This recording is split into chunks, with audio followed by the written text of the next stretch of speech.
Welcome back to the Deadlock Night Shift number 45, and it seems we have been treated to a very real treat this last month, CP. We've had Uber for what, 4, 5 shows in a row? This is my fifth show. When does that ever happen?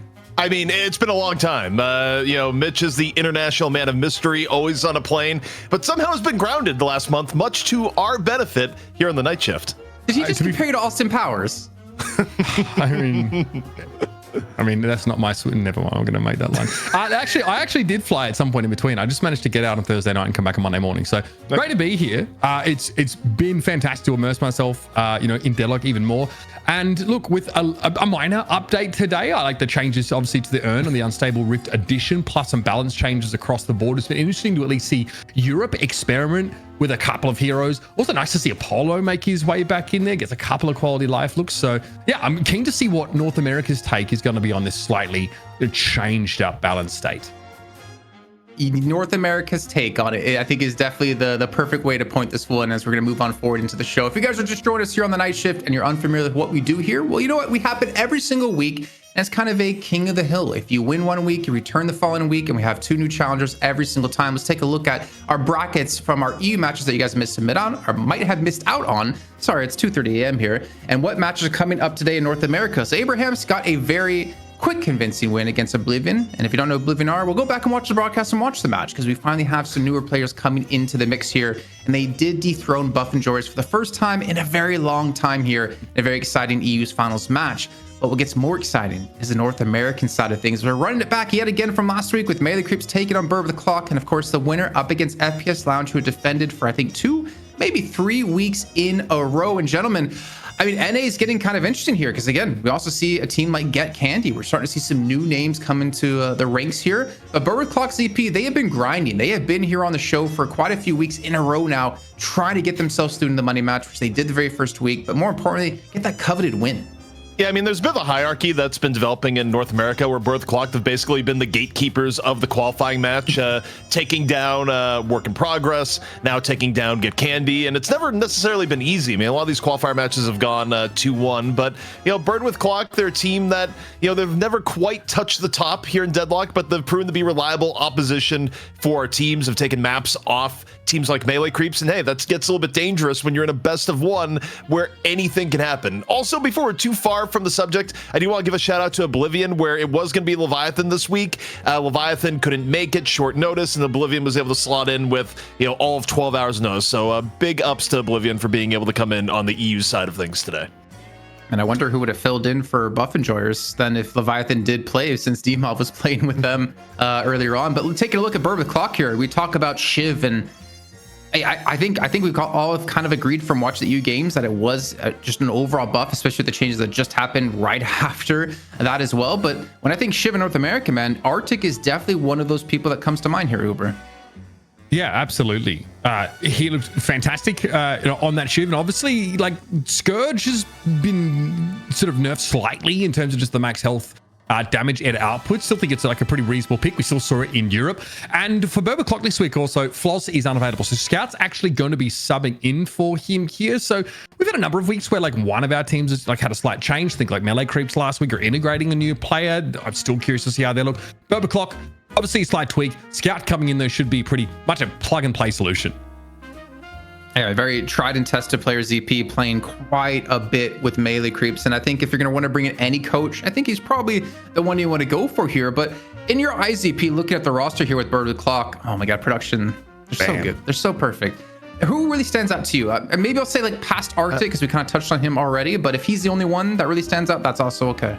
Honestly, the player I'm looking forward to seeing, if he's able to play it in the same way he was in the qualifiers, is that we are in a meta where you can play Holiday again, and Matt, if you think back to when we saw Matt explode onto the scene within NA, the first few showings within Night Shift, it was Matt coming in on Holiday. So the fact that Matt's able to play Holiday again is super cool. A bit of a blast from the past, and also a pretty impactful hero when you look at how Bird with Clock was able to take down Get Candy in map 3 during the qualifiers. So, to me, I think you got to keep your eyes on Matt, who's still been one of the more explosive playmakers within the North American scene.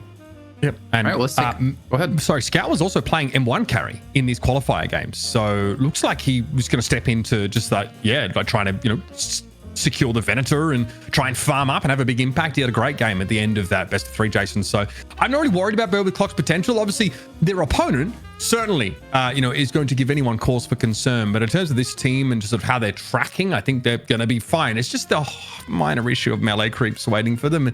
Damn, Mina got a facelift. Am I right? Damn, she's looking demure and mindful out there. That's all I'm saying. I didn't know Super had so much cake, is what I'm saying. Right? What's going on back there, bro? Please. Bro's hitting them cheeky squats, bro. Sleeper build? Hello?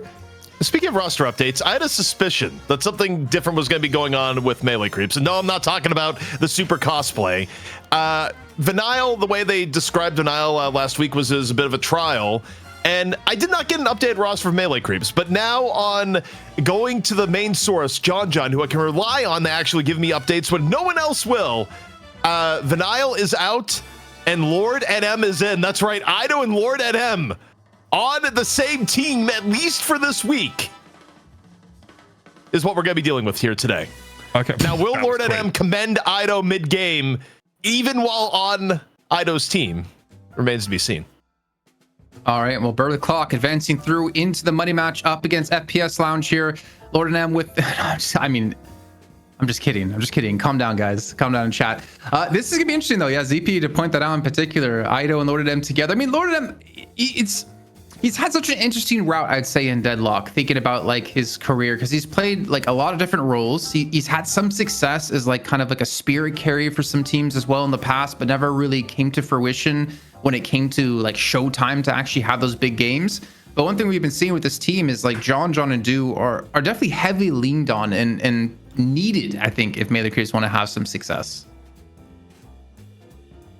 Yeah, and I mean, look, you think about pillars of melee creeps. I think both John and Saya have kind of traded off who is the most important on the team. Oftentimes, you look to Saya for both the cerebral play, the shot calling, and also when support meta was more of a thing. I mean, Saya was fantastic.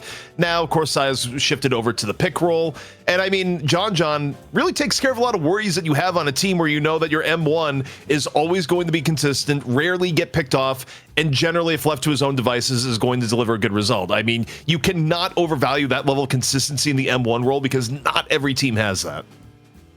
And look, last week, John still had his pick of the litter when it came to M1 carries. It wasn't like he was forced onto Lash like he did in the previous week, and obviously that created an interesting scenario. He played fine, but he was getting caught a lot in that game up against FPS Lounge, right? And they just looked like, in the macro sense, they were looking really, really good. So we're going to temper our expectations in the longer run about this melee creeps team because they're clearly still in flux. I thought Vinyl stepped in and looked pretty solid on the doorman. And, the rumor was that he'd be able to fill a number of different roles here. So, we'll see how it pans out. Calling it now. Melee creeps are going to settle on their 6th player. It's going to be average. He's rejoining melee creeps. It's like the ultimate betrayal for FPS Lounge. It's going to be the most hilarious thing ever. Who knows what's going to happen? But let's take a look here at a Mo and Crow 1v1. And I kind of want to think that Lord and M's doing it for him. I mean, Lord and M... Scout. It's Lord. And it is Lord and M. Yeah. And he's getting parried. Like, he's actually bodied. The inside man. This is actually the sleeper operation to take down Ido from the inside. We thought this was enemies to friends. No. I mean, Lord M, we've seen you do so much better. And someone called emergency meeting, bro. Pummeled. We have an imposter. That's crazy. Lord M.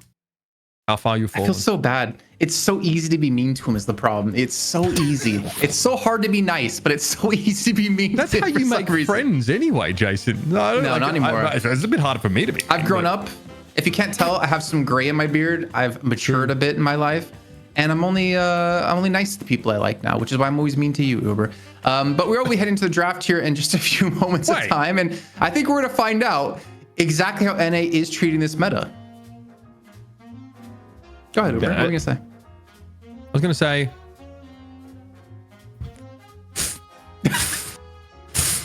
He's looking for the bleep sound on his... I can't reach it. You, bro. You absolutely... Oh, I'm sorry. Are your guns too big to reach that far? Your deltoids, your front delt, a little too... Yeah, that's what I thought. Well... As the soundboard gets absolutely abused, some things aren't changing, which is Pocket still being a priority ban post-patch and Doorman, where obviously after a major balance patch, a lot of things can change, but in this instance for NA, at least the opening gambit is going to be relatively the same. I think things to look at are, for example, is Silver going to get played? I have to look back at the qualifiers, but I'm not even sure Silver was. So, I mean, you're not talking about just one werewolf being killed this week. I mean, 2 werewolves got killed if you count Silver and a certain gotcha game out there. That's all I'm saying. I mean, look, Mirage is obviously... normally that would appeal to me. Yeah, Shiv going to be the pickup here. So obviously Mirage is still pretty much the go-to. Echo Shard Mirage is very disruptive. You can still sort of later on work into some of those gun items that make him quite a nuisance over the longer fights here. Shiv is still doing his thing, man. Even with the patch, which I believe is current, right? It just, changed how Slice and Dice operates. He's still going to be solid. Also, I thoroughly confused Jason. He does not know about Volko. He lacks the critical information. Look, it's an entire thing. It's $1 billion game just exploding before your very eyes. But you know what you did to me right there? It's like basically making an anime reference to hexagrams, and it just goes over his head. Then again, everything does because he's so short. But Mirage, as a first pick, has been consistent. It's crazy. The entire day just today. Invoking the deep magic and then taking a big dump on it. Like, what's going on? It's almost 3 a.m. here. Come on. But Mirage has been at 100% win rate, if I'm not mistaken, in EU. Got banned in the final game of EU. Outside of that, 100% win rate, being treated as like a secondary carry. The Shiv coming through for melee creeps. That's going to be exciting to see. Do on it as well. And we haven't seen too much Calico bar the Challenger match, which Oblivion did use, though it didn't work out too well here. Average was playing it a bunch last week. And was really gravitating towards it through a lot of the drafts. I think Melee Creeps, or rather FPS Lounge, were trying to snap it up when they possibly could. We saw Lady Geist obviously perform pretty well in the hands of Arzo, of Abraham's over in Europe. And she, despite not being maybe the exactly most exciting pick, is still very potent.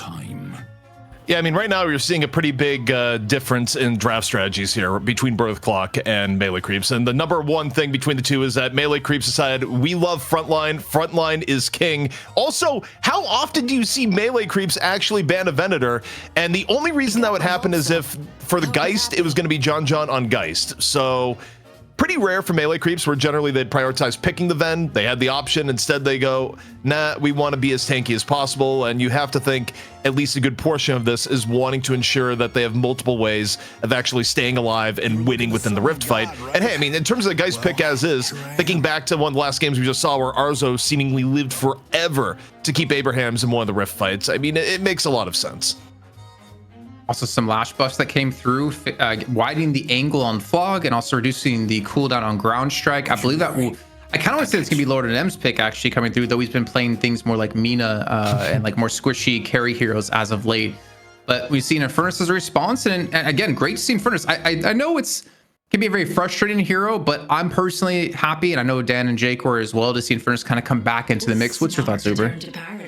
Yeah, look, I think Infernus is still like a legitimate, split pushing threat. I think highly impactful, obviously, in a lot of these fights when Castle Combustion can come down. It's really hard to fight through Flame Dash as well when Infernus really sort of gets going. He's also a real pain in the neck, obviously, to lane against. There's a constant, draining effect of dealing with that level of attrition. There's no M1 carry picked up here by MLA Creeps yet, unless it's just like a John Lady Geist, which is pretty possible. But Silver does get picked up, albeit at far lower priority, and Holiday Band Paradox pickup here for Birth Clock. So I think the interesting thing about the Silver pick in this team comp for Melee Creeps is that before Silver was getting picked, not necessarily with a whole ton of frontline around her, like maybe one other, like you'd see like Billy Silver. In this case, you've supported the Silver with both Shiv and Geist on top of it. So it's kind of recognizing, okay, with some of the Silver nerfs coming in and, lack of uptime, we're giving other options. So it's not, hey, if Silver doesn't have ult up, we lose, but, still probably liking Silver for things like her lane priority and, thereabouts. But also Abrams coming into play, where you talk about a hero that's had very shifting hero priority. Abrams went from a must first pick, first ban in NA to now very end of the draft and, really not being seen much at all in Europe. So, big variability for Mr. Big and Blue. It used to be like, ban out like Silver, for example. Melee Creeps would ban Silver, then try and take Billy Abrams like 2-3 a lot of the time. I deny a lot of those big frontliners away. I still don't hate it as a round out to your draft here for Birth Clock. Is the comp is maybe definitely lacking some durability. Abrams, although, can get exploited a little bit early on. So I want to see where they actually put him in the lanes here. We're talking about variability, ZP.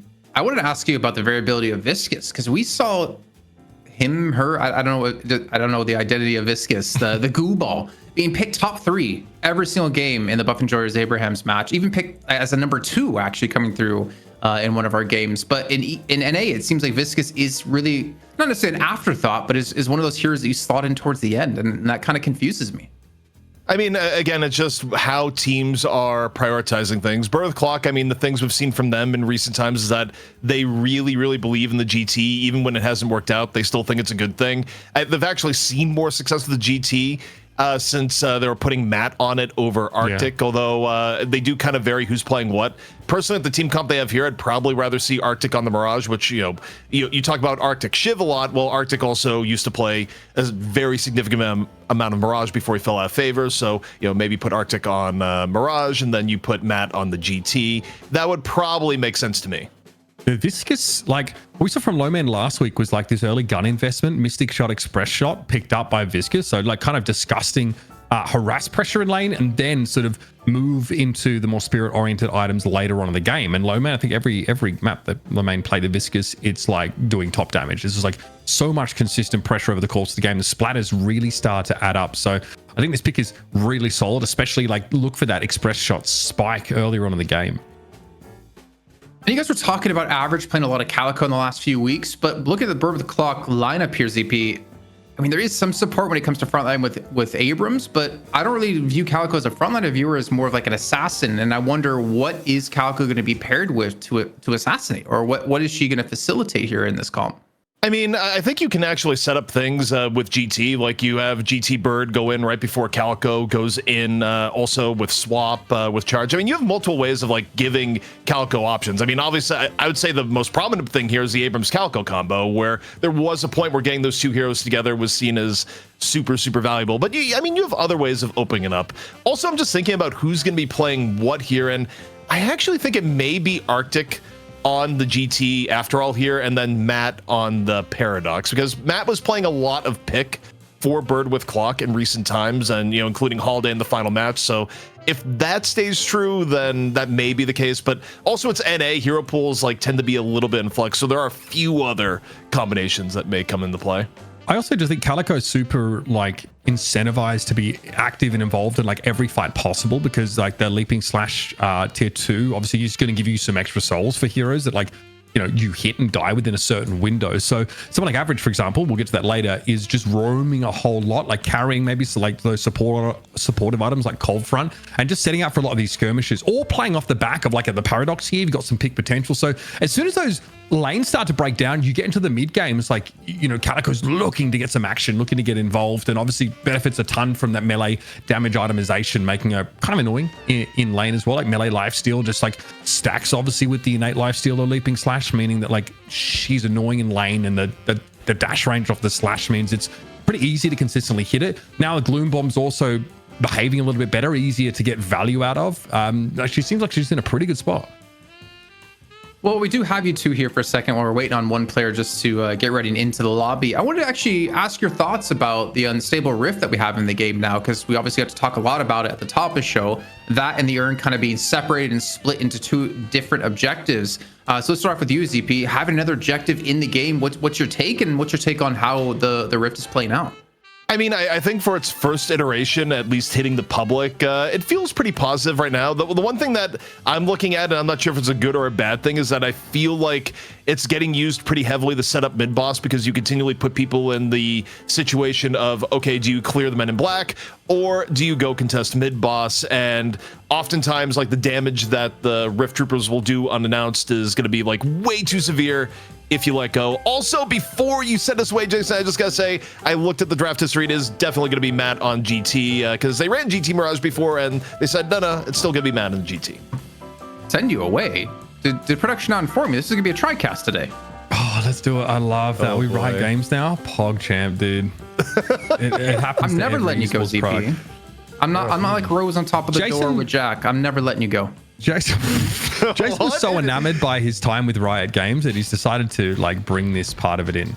I think that's great, Jason. Yes, you definitely. do. Okay, I'm out of here. You said Riot Games. I'm gone, just like I was for League of Legends. Uber and ZP, take it away. Unceremoniously, might I add. I also think, unstable RFP on that ZP on that topic is kind of nice, even for teams that are behind, because it's maybe like considered a lower prio objective for teams that are ahead, but you get extra troopers that spawn up when you're behind, and maybe relieve some of the macro pressure you're often under, especially if your opponent has like rejuve or something like that. So there's a lot of merit in that, and obviously also the player that wants to get the souls and boons funneled towards them becoming like the de facto earn carrier now. Kind of changes, I think, how that behaves here, where it's more selfish, right? Yeah, I mean, the selfish earn is actually, I think, one of the more ingenious changes, because I think one of the problems you had for earn, especially in pubs, was, oh, I have to do the earn as a team. Like, I have to give up my own farm to, like, run the earn. This feels bad. Even with the bonus, like, it still felt bad. Now it's just an objective where, oh, you get the benefit if you're the one running the earn. So you have more of a latent incentive there, and also just the earn being a dunk again just feels good. I feel like they never should have gone away from that to begin with, and seeing it kind of return more in that form is really cool to me. I think any reason also to get your M1 carry or whoever it's going to be just out of that side lane, at least for some grass touching, is probably decent as well, right? And look, you're not revealed anymore, so it's like it's harder to strip the earn from you as well. You need a melee hit. A little bit of a back and forth here. Parry attempt there by Lord NM, as Scout is going to be alongside the Paradox in this lane. So it's going to be Gibbs.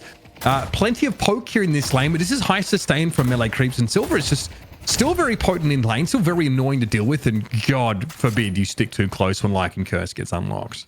I just wish we had the Rivals Unite lane, and it was actually the Lord NM Idol lane both together. Like, forget the how and why on hero composition. Just, go for that as Lord NM. A little bit of a rough spot. There's a ton of damage to take there, yeah. I'm hoping for a bit more purchase off those shots, but it hasn't skilled into bowler, obviously, as you don't do that until later. So maybe a lineup here with Fishcake would have been a bit more effective, but it was a bit of a solo endeavor that cost him about 400 points of health. Also, in terms of hero pools and, things being picked, Bird with Clock had the option of going for the Viscous, which at one point was Gibbs's just absolute most favored comfort hero, and, to this day still may be, but instead they go, nah, Gibbs, we're going to put you on the Paradox instead, where, it's where we're sitting in the draft thinking, okay, who's going to play what? Because this is kind of interesting, because, historically it would have been Matt on the Paradox, but you already had the GT pick for Matt. He was like, hey, throw Gibbs onto it. So, Bird with Clock throwing a bit of a curveball into this one. It's not every day we get to see the Sire Viscous as well. Normally on some different looks there. Yeah, Lord NM just lingering too long here. Oh, the parry though! Potentially a setup here. Flame Dash to get on away. Lord NM is actually affected by that, and so we'll get a little crispy. Gibbs very, very low as well. Yeah, pretty close back and forth, but Gibbs is the one that gets picked off, and cleverly Lord NM just hides away. Lord NM, it said max efficiency is getting down the, about 1 HP without dying. That was about where Lord NM was with that parry. I mean, the miracle parry ends up saving, and meanwhile, Scout goes a little bit fishing for a parry, and instead, it's not going to be Fish Cake that bites. Yeah. Sorry, don't let the name deceive you. This guy is tough debate in there. So back into the lane, of course, is Gibbs. Good signs here for melee creeps early. And Lord NM more than happy to limit test as much as possible by the looks of things. And find a nice little pick up here. Sort of across the map, we've got the Shiv Lash on this far left side for melee creeps, and that will be going up against the Mirage look here. It's already getting a little bit frothy now. Dust Devil's being used. I can see a little bit of pushback here from Arctic. Funny enough on the roster stuff, and we kind of say this every time there's a sub, but it's not just a substitution in reality. It is 100% a trial. Even if the teams and players haven't designated as such, Melee Creeps takes back the throne. Lord NM on Melee Creeps could be a thing, but, Mitch, we gotta look at what's going on in the middle. And so far, both sides staying reasonably healthy, but, Tanner potentially looking to get frisky. Yeah, this is obviously an interesting lane, right? Like, Soul Exchange means that, like, the all-in's not really an option for you. Great Talon also would rather just poke you down incrementally, but you're going up against pretty high sustain. There's a drift here, though, coming through from Tanner towards this right side of the map, and I think Lord NM's about to find that out the hard way. He sees the Abrams coming, but good moves here from Sire. Is also in position to stave off the Abrams, send him back at mid, but it's a drift across now from Stride. We mentioned that Calico really wants to get active and involved in a lot of these fights here. This does leave Sire in a pretty far forward position. Looks like they all sort of retreat to their respective sides of the map. Bird of the Clock was able to get positioning on both buffs. You got the survival up to Tanner, and of course gun buff over onto Matt. So, you know, overall, I mean, it's a slight edge, but Bird with Clock definitely working with a little bit of advantage on the game here thus far. See if it turns into a Guardian kill sooner rather than later, as Lord and M point of view lands the ball, it goes in on Furnace, fishes for the parry, doesn't get it, and down goes Scout. Geez, that happened. That was like 100-0 kind of stuff. Scout thought he was fine. All he was doing was forcing Fishcake sort of, off that flank route. But now there could be even more. Look at the die coming in from Lord and M. Man, Fishcake will eventually follow it up. Lord and M. See the grid activated here, though, by Gibbs. This is going to be able to fall off this. This is a lot of Guardian pressure. That's going to be parried off here. Still, the Carbine rings out. And now Lord and M might be a little bit overextended. Take some extra Guardian damage. This is pretty deep here for your Billy to be. Highly evasive, though, is Fishcake. Hard to catch. And Gibbs ends up getting picked off. Now a little bit dangerous. Flame Dash going to be used. A Scout wants to contest. He's got a full pool of health. Concussive Combustion comes up at just the right time. But Light and Curse makes it hard to get through the silver. And Fishcake just dangling himself in front as a tasty morsel. Scout thinking about 1v2 potential here. Now out of Lycan form, Silver's going to fall back off this, and it might just be waiting for Scout to scoop both up. You know, for Scout, never forget there's a little bit of a rivalry here, because of course Scout used to be on melee creeps, but elsewhere on the map, taking a look at Mirage. Dust Deviling away as Guardian at half HP. Bird with Clock looking to pressure the last bit down. We had Owl also used through mid. Unclear if that found any connection, but Bird with Clock finding a couple of these ultimates coming online slightly earlier in some cases. Return to Shadows is sitting in the back pocket here for Stride as well. And there goes Tanner. John actually going to find some success here. That is big. That's in the mid part of the map. That means, especially with the way pushing as it is, that Guardian's about to take a couple clips. Yeah, I mean, Matt, especially Matt Sand's ultimate. You can Rain of Arrows to at least stave off a little bit. And actually, the Rain of Arrows is a little bit scarier than you might think. John down the below half. Soul Exchange unavailable. In fact, John doesn't even like the look of it. Says, nah, I'm going to go back to base. Simply because you stay at low HP, eventually the Owl's going to come out and things will end badly for you. Going back to base sometimes is the right maneuver. But things, again, getting frisky here off on the right. Yeah, double bash here. Time Wall going to be thrown up. Fishcake happy to sort of play back from that. Lord and M here, just maybe even a box run. Sinners to be taken now, of course. We are 8 minutes into the game. Have them spawning up. Saya getting a call to shoulder charge here. Nice little parry off, though. He's willing to fight. Throw some gun damage in now. There's going to be Abrams down to half. Gooball to get Saya out of there. He was very low in fairness. And John also got chunked on down. Yeah, Saya able to get the parry post-shoulder charge. And I wonder if there's anything impacting debuff duration there, because usually you don't see that happen in maybe one of the weird edge cases, but John just gets run down by Stride.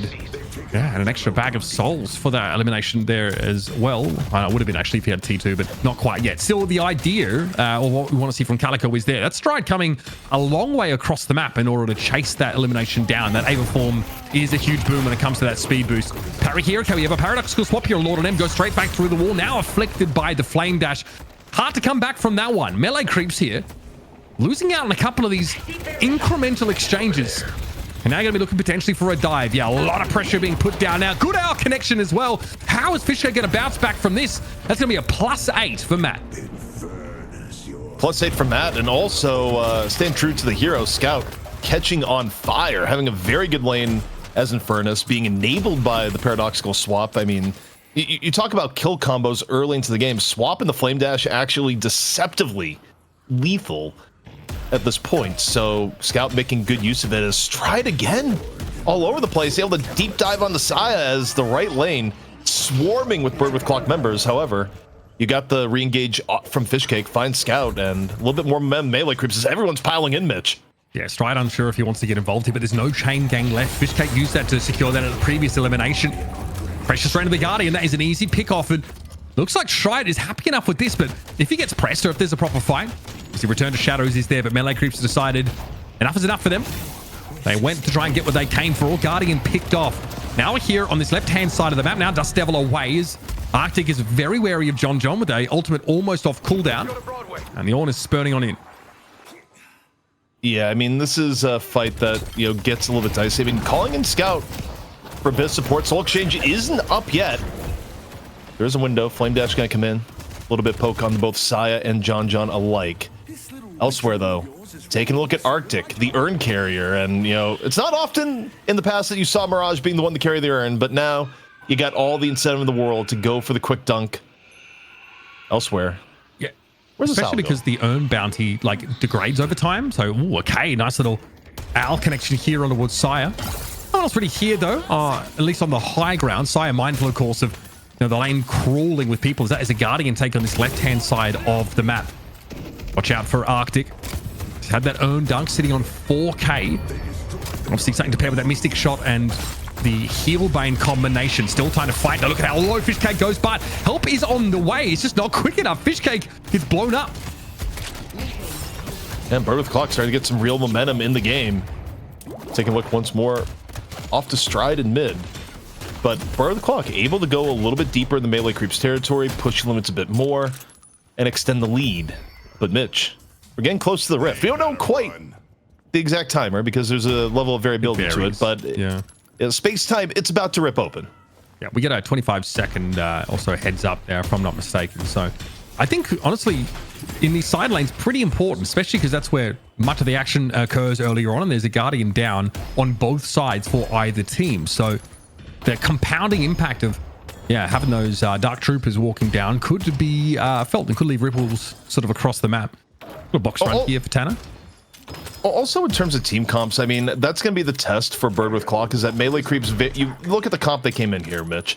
They are very clearly set up for rift fights as far as like team fight goes, and you know, it's effectively a comp that's real good at circle fighting, as the focus fire here on the Do. Do is in real danger, and completely taken out.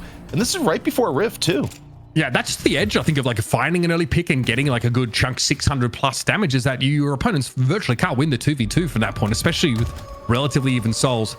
All right, so rifts on the left-hand side of the map here about to spawn up. This would make things even more uncomfortable for melee creeps who are already lacking their Guardian on that side of the map. And as you'd expect, Boba Clock are beginning to converge. There's 2 trophy collectors, at least by my count, in play. Obviously heavily benefiting Stride, who wants to be in the thick of things almost at all times. And I think you now see what is happening here. Little dash up on the high ground. Gloom bombs do collect, but you got to be wary of this Siphon. Very, very low Stride, having to back away. Now return to Shadows being used. It's a nice little chunk of healing. Get you back into the fray. Rift now being fought over. The chase is on. Another good Gloom bomb connection means that Lady Geist is not going to be able to extricate herself. It's a trade though. Arctic does go down. Still, the numbers certainly favor Boba Clock in this locale. And it doesn't look melee creeps are willing to fight for this. Yeah, I mean, melee creeps made the decision that they wanted to send Do and Lord NM to the right and just go for right Walker. I don't think they're necessarily guaranteed to get it, though. They got it down the half here so far. We'll see if Birth Clock is able to defend or not. It is looking more likely than not that they get it, and good pressure. Maybe it turns into a Walker trade. We'll see. Okay, Matt gets the kill off that, yeah. Great Hell not able to clear nearly enough. Goo Waller's going to knock Scout sideward. Here comes John back into the fight with a vengeance, might add. Scout with no concussive combustion has to dash on out of there. We'll have to call it quits in this fight. But I don't think John has remotely the same idea. Draining Gibbs down. We'll have to settle for almost picking Scout off, at least driving him off. But that is a Walker pickup. Bonafide USDA grade prime Walker take for melee creeps. Yeah, it works out, and it doesn't end up being a trade, even giving up the Rift Troopers, and it's a little bit unexpected with the comp that melee creeps have. I think on paper you would have expected melee creeps to just hard fight for Rift, but I think they looked at the situation, said, okay, we're a bit behind, and we just feel more comfortable going for the trade. It wasn't the cleanest trade, and there was a chance it could have been defended, but in this case it wasn't, so I think decision-making wise it pans out for melee creeps, but now look, Nido. Death Slam, good to go on this mid exchange as Lord NM just gets run over, Mitch. Yeah, I mean, Ido just looks on. He's sitting on a Death Slam, but doesn't feel like he's actually in any position to do anything about it. So taking a back seat there for a time was the Lash, allowing for Bird with Clock to really derive quite a significant soul lead at this stage in the game. Melee creeps have always been good for getting themselves into the money match, but things are in flux for this team. Still trying to find that 6th player. Lord and M obviously filling in this case. Oh, dangerous hit for Sire. Silence Wave connected with him in the chase. How are you going to avoid this? You're not. Cube going to be thrown up, but John's already trying to get on out of there. No way to really assist. Sire picked off out from under his best buddy's nose. tragedy for Sai in that moment where you look outside the cube and you realize you have to leave the cube, but as soon as you leave the cube, it's going to be painful. Elsewhere, though, Death Slam being connected here by Ido. Is the follow-through going to be there? Matt looking to be the target. Tanner, though, coming in for the backup, takes down Fishcake to help a Stride. And Bird with Clock able to defend the intro here, Mitch. That's such a huge commitment there. Melee Creep's down 2 right now, and Tanner at least is going to get a fair bit of attention here. Durable as he is, buy a little bit of time for this Paradox to take effect, and of course, their Taxes and Stride turning up there in that middle lane. Blown dunk here, attempt for Lord and them. A little bit of fight for him, but he does at least get it. Arctic trying to travel on out, but he's brought down in transit. A little bit of a window here for Melee Creeps to make use of, but that Flame Dash is a problem, and Stride is always there. Rescue Beam here to try and get John out of trouble as Melee Creeps realize it's best to quit while they're ahead in this instance. Can we get a stack check on Matt as Scout, by the way, is in all sorts of danger here. John able to pick that one up. Ido, a little bit under the gun, but has mobility to get up to the safety of the rooftops. Bring himself right on down. Ground strike not quite going to be hitting. Okay, Sire down again. Pretty deep underwards that Walker. The wave not really favoring Melee Creeps there at all.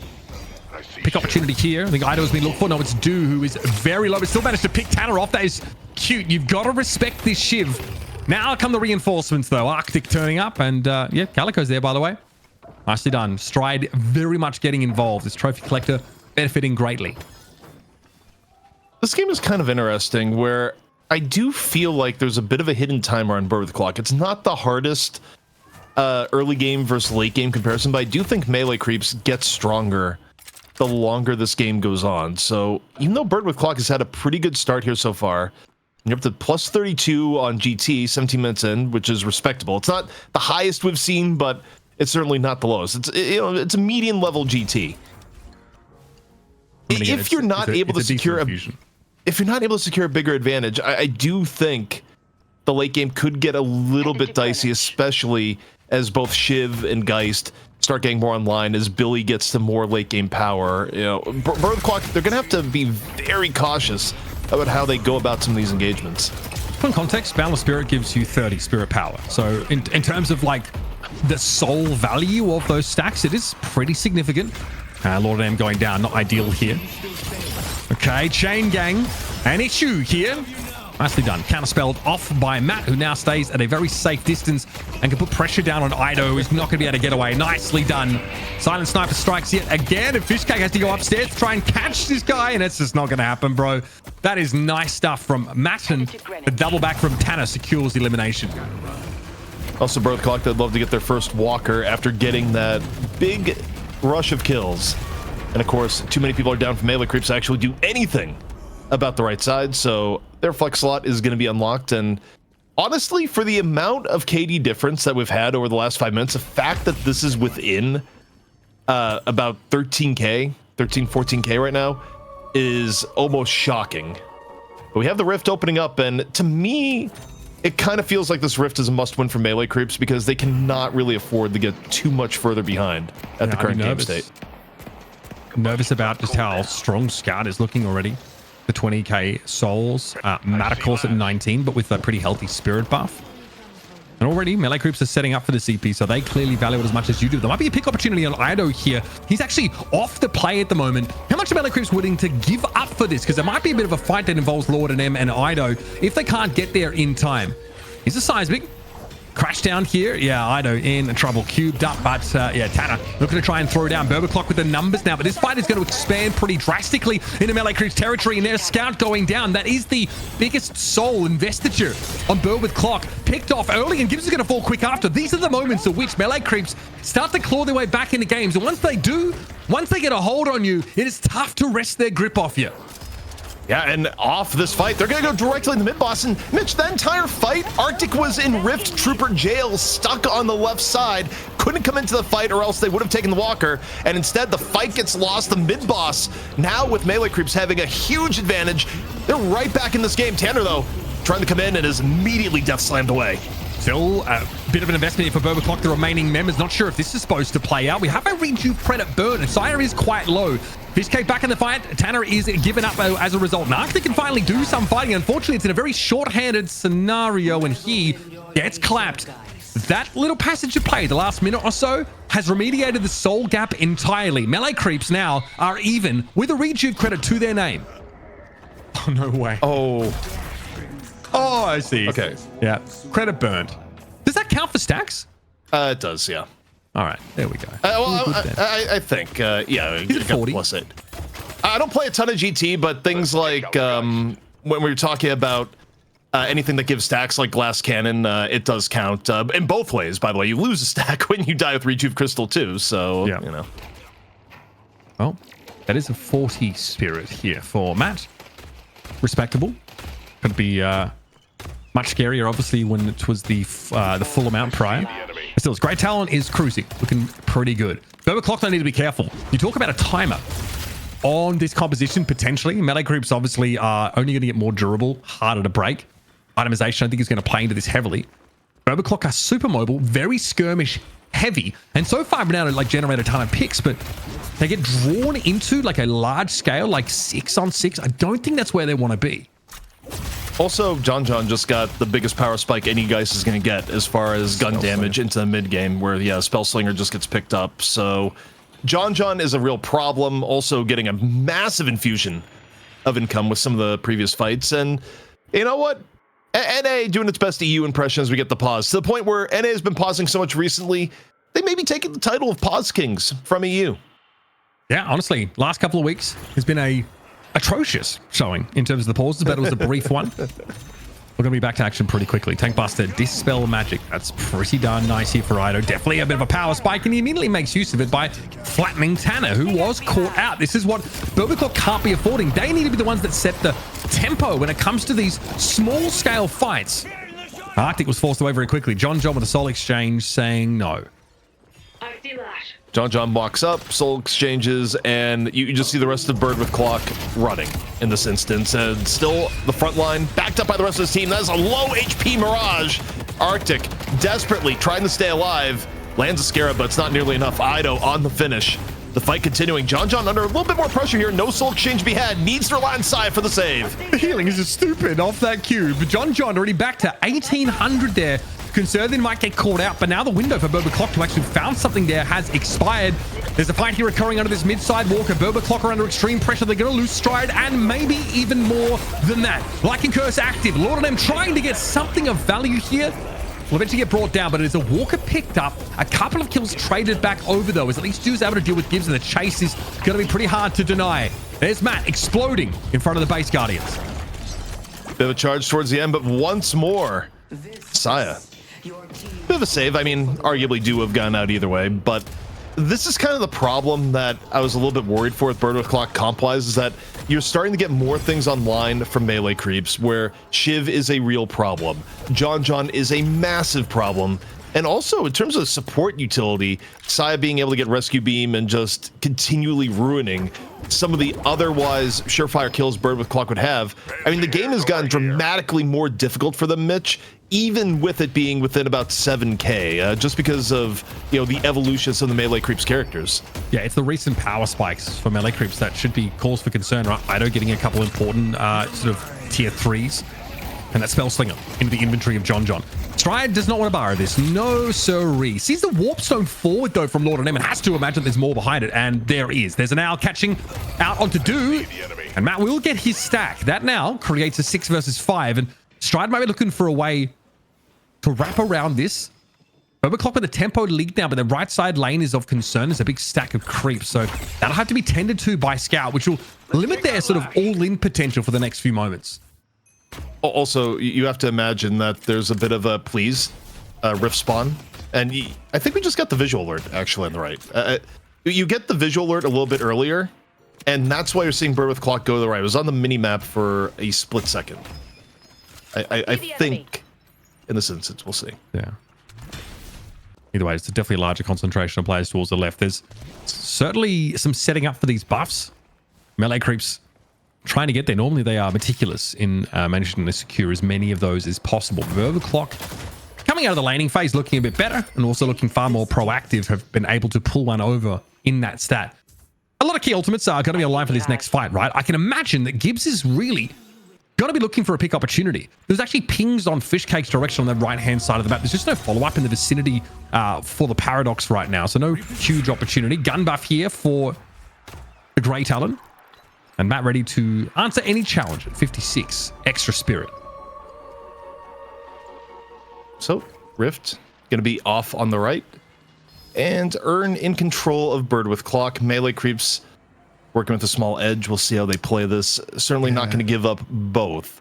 It's awkward because obviously the Earn gets worse the longer it's held onto, but Scout might want to hang around for this Rift take. So kind of, it's one or the other. I think you can't really have both. CP looks like they might have caught some Melee creeps players here. They're already a cube for Lord and M. Yeah, they don't want to give up the Earn for free, but also you got presence on the Rift. Do hanging out here, but the rest of Bird with the Clock coming over the play. Gonna be a quick charge on the Do, courtesy of Tanner. We'll see how this one pans out. Both teams in and around the point, and the Earn hasn't gone anywhere. Also, yeah. John just off on the left. Yeah, split pushing this as well, so I don't know to what degree Melee creeps can afford with their biggest soul player to actually fight for this.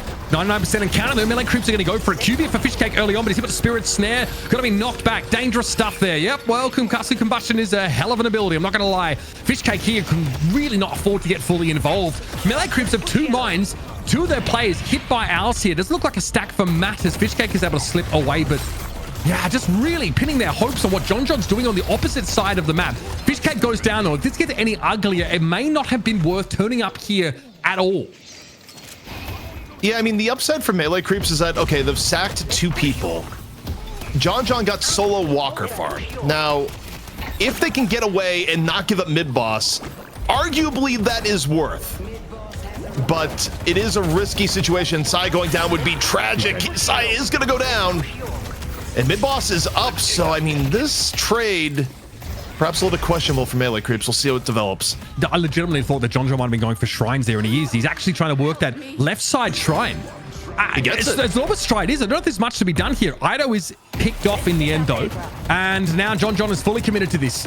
It is just Tanner. Only 25k souls on that Abrams, so it's a fight that John recognizes he can afford to take. Oh, barely the Abrams is going to be able to get away in an attempt at an Essence Bomb finish off. It's not going to give him any joy. Still, though, he'll go for the other shrine instead. What is this insane split push attempt that we're seeing? Melee creeps, so down to 3 players. At some point, John, you imagine is going to be dealt with. He's trying to go for this shrine, trying to ignore everybody else. He's the main character in his own story, but eventually he's going to have to give up on this harebrained attempt to break the base of Bird with Clock. Now there's a bit more attention. Going to get knocked up twice by those Dust Devils here and look for a hasty exit. I think this works out, though. I mean, John not only got top farm by getting the Walker, even if he dies here, Mitch, getting Shrine down is such a huge power spike, and still he wants a few scalps before he goes out and away.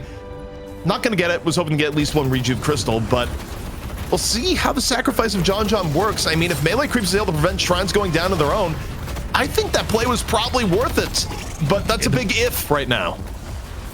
The reprisal swift and brutal, though. That mid-walker take there, Concussive Combustion, giving Scout enough breathing room to get on out. As the dust settles, Bird with Clock in that exchange ahead. I think the walker take there towards the end certainly assists. And 3 rejuves. But the map is not theirs right now. They do not really have any map control. So it'll take some time for them to develop that.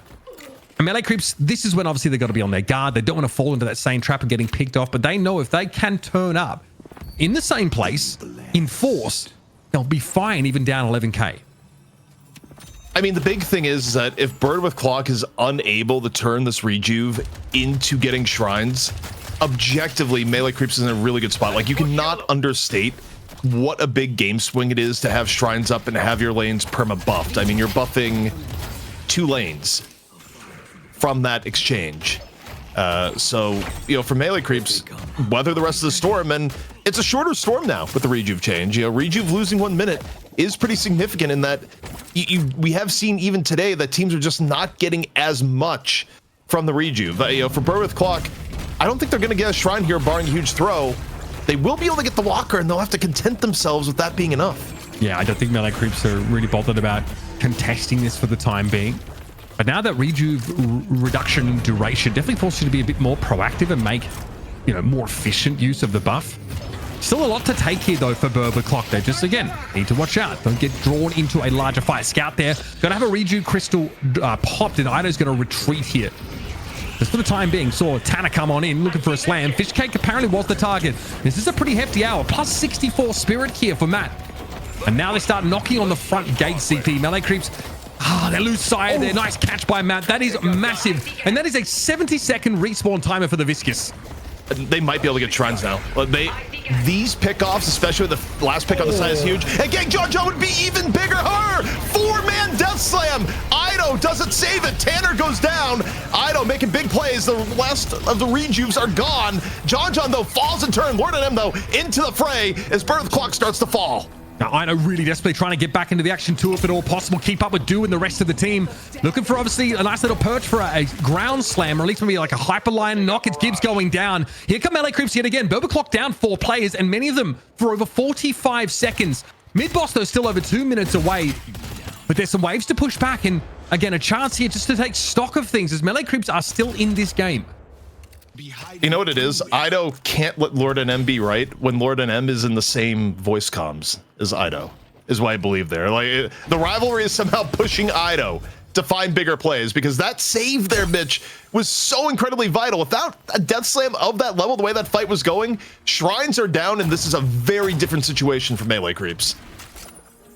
Yeah, look at this push on this left-hand side.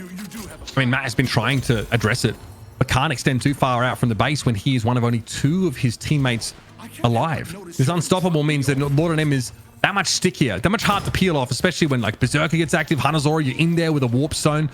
This guy's certainly going to be a factor in these fights to come, and an uncontested earn dunk here is going to help. Certainly. That's another earn dunk for Lord and M. Can we get a golden statue check? You know, I don't think it's going to be Rem-esque, but I think our resident werewolf has done a bit of gambling. Not as much as expected, actually, but still the leader for Melee Creeps. Yeah, I mean, also like 2.5K off that one turn in. It's a pretty significant infusion of souls over for Lord and M, who, you know, is definitely building himself into a very dangerous like factor in these fights. What are we waiting for here? Might have spotted the Ava form of Calico go past, and you've certainly heard it now. There's 3 Melee Creeps players here, all of them pretty good at achieving these picks, so they are looking to catch an isolated player, but Clock playing pretty cagey now. We're a minute out from mid-boss, and oh dear. What has Do got himself into here? Straight through the time wall. E-shift pop here. This is going to shrug off the silence at least, and buy a bit of time. There might be a wider fight here. It's all about stall to get the rest of Melee Creeps in this engagement. Cube on John straight away. He's in there. Scourges for all and sundry popped. As Do is virtually impossible to kill. He was the initial target of scrutiny. Now do Clock, do they switch things up here? Tanner trying to reposition with that seismic, but he's gone very low in doing so, and Gibbs falls. Melee Creeps got this fight started on them, but you better believe they're going to be the ones to finish it. Clock baited, tempted into a full-scale engagement that goes horrifically for them. Mitch, they went in on a 4.3k survival buff with E-shift Shiv. What did you expect was going to happen in this fight? That is the worst target to open up on if Do was going to get any level support, just because you could stall out with the E-shift and, again, your 4.3k HP Shiv. Absolutely, I think, unreal blunder by Birth Clock to go in for that engage, and Melee Creeps have the appropriate response. They're going to get the other shrine that John left untouched. And now Bird Clock may be facing the beginning of the end here, Mitch, in a game where, economy-wise, it's even. The state of the game is anything but. No, that was huge. I can see Bird Clock's is sort of maybe just being anxious, looking to try and get a pick, especially because we were like a minute out from mid-boss, right? So if you can find a favorable just numbers situation, you go get Rejuve, you're in pretty darn good shape. And maybe the clock you alluded to was something that is ticking in the back of Bird Clock's mind. They knew that they really had to put an end to Melee Creeps as early as they could, but now that one failed gambit against the tankiest player on Melee Creeps has meant they've lost it all. Shrines are gone, mid-boss is gone, and the chance to fight in the money match also may have just vaporized. And also, they got the Men in Black potentially about to be on their side with the Rift coming up and backed up via Rejuves. Now, I mean, look, actually, the sad thing is you don't even get much of a comeback bonus for them going in here, where they're a little bit behind, but, you know, not as much. But either way, Bird Clock, they're all in on the contest. They don't want to face the Rift Troopers. Ido goes for the Death Slam, picks up 2. Ground Strike right there after. Matt all sorts of low. John on the cleanup. And Mitch, this is getting ugly. It's just great pressure. I mean, you've got Lash. You are going to be causing headaches for the Grey Talon in general. It's just such a trivial issue to try and Death Slam them and to throw them in. And this is where melee creeps really shine. What an easy fight for them. Still, Scout's able to secure the Rift, which may help. I don't know if we're not in comeback territory for the Men in Black here, though, unfortunately. So only the sort of nominal number of them. Couple rejuve buffs do get popped here, but melee creeps don't care. It's about momentum, and they have all of it right now. They have the wind in their sails. That brig is absolutely hurtling. And there's some free buffs to snatch up while they're at it. Yeah, and they still have 1 rejuve crystal left for Dew, John, Ido, and Fishcake. 1 of the 4 to use.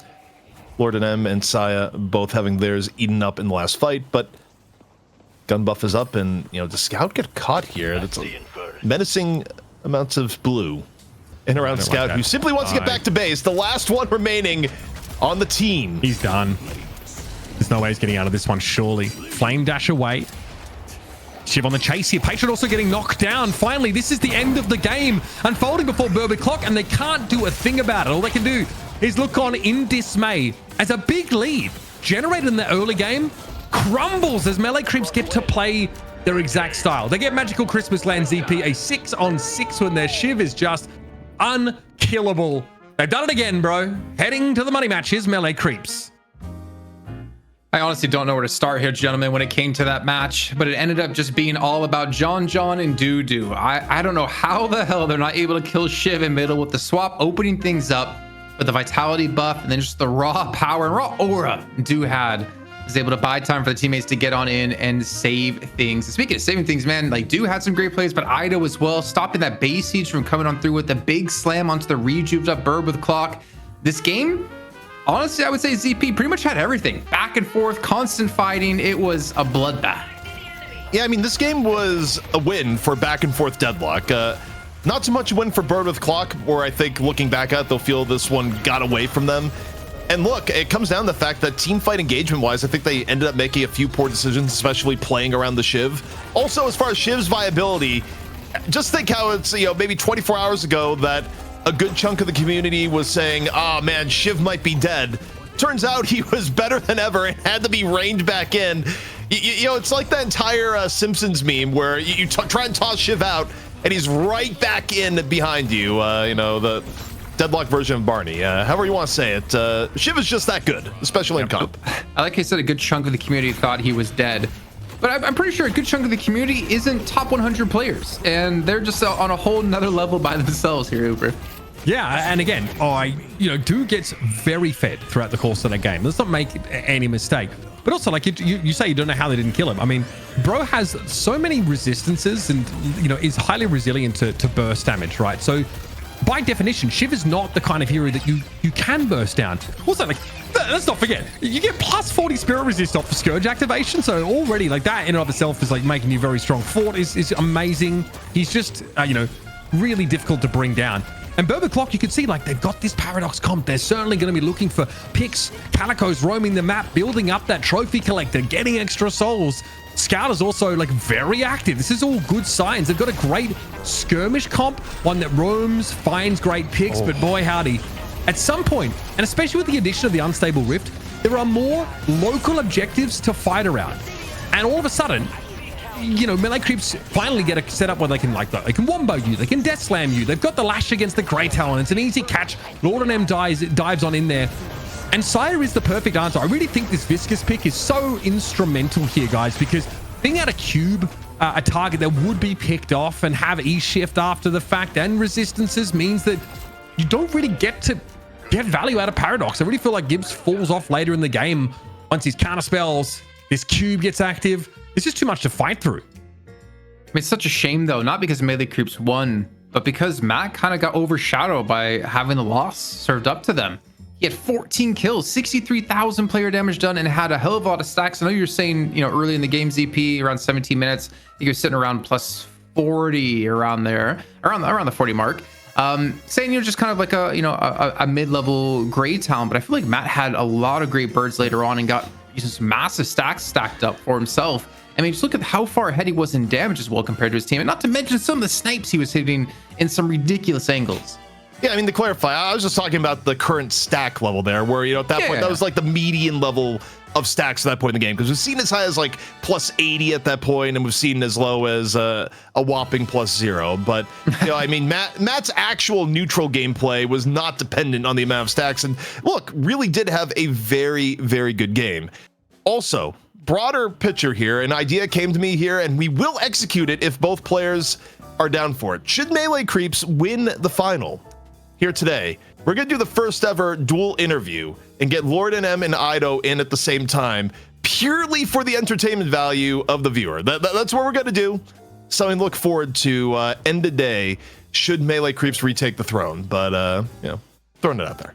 I've never wanted to root for a team more than I do right now, and it's for FPS Lounge. I don't want to see Lord NM's face. Go ahead, Uber.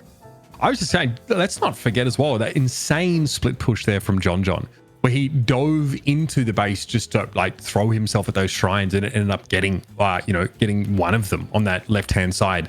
That also opens up the game so much. It all of a sudden means that, one or more players, from Clock are tied to that left lane constantly. Like, they can no longer actually enact their game plan, or at least it's harder to sort of find these isolated players. It feels like Melee Creeps, like just on the macro level, get a huge lead there, like kind of suicidally throwing John at those shrines.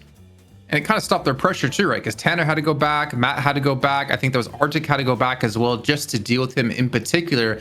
They did get the mid walker in the end, but it did stop their push and their aggression onto the base of Melee Creeps. But gentlemen, it's time to find out who our MVP is going to be. And ZP, who did you think deserved it? I mean, look, overall impact-wise in the game, had to be Dew. And there were really good options here. I mean, you could talk about Sai for the saves. You could talk about John for the play that got down the shrines and just living long enough to make that a huge thorn in the Burbeth Clock side. But look, where a lot of key plays came down was Dew being able to live and survive on the Shiv. And yeah, I mean, call it the player, call it the hero, mix of both. Either way, Shiv was the dominant force in this game, and overall, Burbeth Clock didn't have an answer. Even when they tried to bring 4 or 5 people to attack Dew, it still didn't work.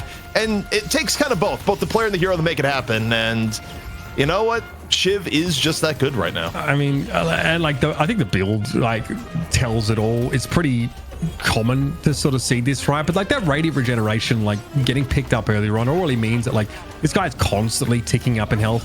Get a survival buff on him as well, and you don't have any options for like sort of picking him up. Like you obviously really need to limit that regen and health if at all possible. Like if you don't invest an outsized number of resources into getting rid of the Shiv, you're in trouble. And you don't even have the option of ignoring him until later in the fights, because he is highly relevant. Is vomiting damage, especially with full range bars. So like he's a really difficult hero, I think, for a lot of teams to deal with. And there aren't many teams that can limit the impact of a fed Shiv at this level, at any level. I mean, it's hard enough killing a fed John on Geist, who can just swap the HP and get healthy again, but not to mention a Shiv on top of that who can act almost solely as a frontline as well. But you know what? Melee Creeps, they need to take their title back here as they take on FPS Lounge in our finals, and they're going to need the energy. They're going to need the momentum being created by Dew and John in particular. But that match can't kick off until we head to a break. So we're going to do so. Go get your hydration break on, and we'll be back here with our money match. It's late. Give me a break.